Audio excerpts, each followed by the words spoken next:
আমাদের লজ্জা হয়। আমাদের পরে স্বাধীনতা অর্জন করে যে সমস্ত দেশগুলো এখন এমন উচ্চতায় চলে গেছে, ওইসব দেশগুলোতে গেলে নিজের দেশের দিকে তাকালে অসহায় মনে হয় যে আমরা কোথায় দাঁড়িয়ে আছি, ওরা কোথায় চলে গেছে। আর আমাদের জনগণের ট্যাক্সের টাকা দিয়ে দেশে উন্নয়ন না করে এই সমস্ত নাটক করা হয় বসে বসে।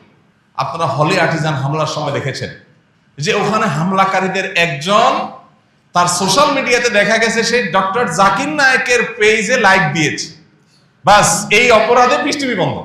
এই যে গত সপ্তাহের যে মামলা হয়েছে, ওই মামলার যদি মানে স্ক্রিপ্ট শুনেন আপনি তাজ্জব করে যাবেন যে এখনো দেশে এগুলো চলতেছে, নতুন বাংলাদেশে এগুলো চলছে। একজনকে ধরছে, তার মোবাইলে পাওয়া গেছে সে কোন পাবলিক প্রোগ্রামে ৩-৪ জন বক্তার ছবি তুলছে। এই বক্তার ছবি তুলছে, তাহলে এবার বক্তাদেরকে নামে মামলা আসামি দিয়ে দিতে হবে। এখন আমি এখানে বক্তব্য দিচ্ছি, কত মানুষ ছবি তুলছে। এখন আপনি কোন একটা আসলে আপনি দোষী কিনা সেটা তো আল্লাহ ভালো জানে, ধরলাম তর্কের খাতিরে যে আপনি দোষী, আহমদুল্লাহ ছবি তুলছেন, তাহলে এই বেটারাও মামলার নামে দিয়ে দেবে।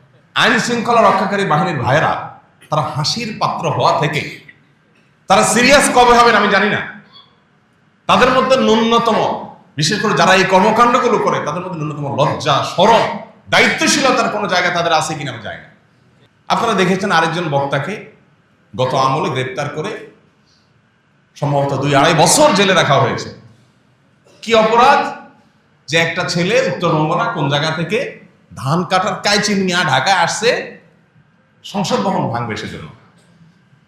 ধান কাটার কাইচি নিয়ে আসছে সংসদ ভবন ভাঙবে সেজন্য, এবং তার মোবাইলে পাওয়া গেছে ওই বক্তার ছবি। তাহলে বক্তারা বেরো।